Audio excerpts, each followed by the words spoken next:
بسم اللہ الرحمن الرحیم القرآن حیاتی. The Quran is my life, the way to connect with Allah subhanahu wa ta'ala.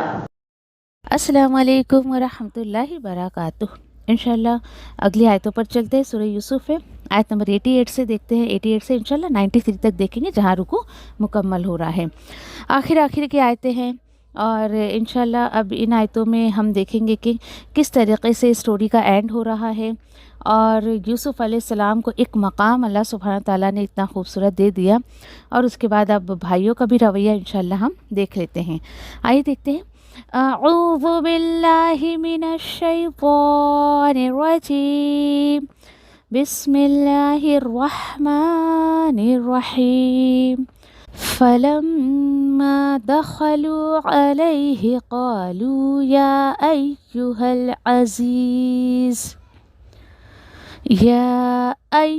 العزیز مسنا وأهلنا الضر وجئنا ببضاعة مزجاة فأوف لنا الكيل وتصدق علينا إن الله يجزي المتصدقين.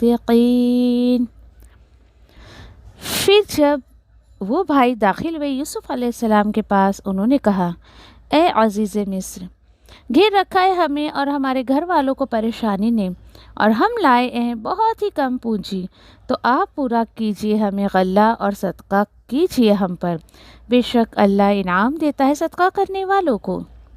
آیت نمبر 89. قال هل علمتم ما فعلتم بيوسف وأخيه إذ أنتم جاهلون. یوسف علیہ السلام نے یہ باتیں سن کر ان سے پوچھا، کیا تمہیں یاد ہے کیا حرکت کی تھی تم نے یوسف اور اس کے بھائی کے ساتھ؟ ہاں، لیکن جب تم نادان تھے. آیت نمبر 90. قالوا أئنك لأنت يوسف قال أنا يوسف وهذا أخي قد من الله علينا إنه من يتقي ويصبر فإن الله لا يضيع أجر المحسنين. بھائیوں نے جب دیکھا یوسف علیہ السلام کے سوال کو سنا تو سارے بھائیوں نے پوچھا، کیا بے شک آپ ہی یوسف ہیں؟ یوسف علیہ السلام نے جواب دیا، ہاں میں یوسف ہوں اور یہ میرا بھائی. یقیناً احسان کیا اللہ نے ہم پر، بے شک وہ جو تقوی پر قائم رہے اور صبر کرتا رہے تو بے شک اللہ نہیں ضائع ہونے دیتا ہے اجر ایسے محسنوں کا. آیت نمبر 91. قالوا تالله لقد آثر الله علينا وإن كنا لخاطئين. بھائیوں نے کہا، اللہ کی قسم، بے شک اعلیٰ مقام دیا اللہ نے آپ کو ہم پر اور بے شک ہم ہی خطا کار تھے. آیت نمبر 92. قال لا تثریب علیکم اليوم یغفر اللہ لکم وہو ارحم الراحمین. یوسف علیہ السلام نے کہا، نہیں کوئی الزام تم پر آج کے دن، مغفرت کرے اللہ تمہاری اور وہی سب سے بڑھ کر رحم کرنے والا ہے. آیت نمبر 93. اذهبوا بقمیصی هذا فألقوه على وجه أبی بصیرا وَأْتُونِي بِأَهْلِكُمْ أَجْمَعِينَ. اور یوسف علیہ السلام نے کہا، جاؤ تم سب میری اس قمیص کے ساتھ، پھر ڈال دو اسے میرے والد کے چہرے پر، آ جائے گی ان کی آنکھوں کی روشنی، اور لے آنا میرے پاس اپنے تمام گھر والوں کو.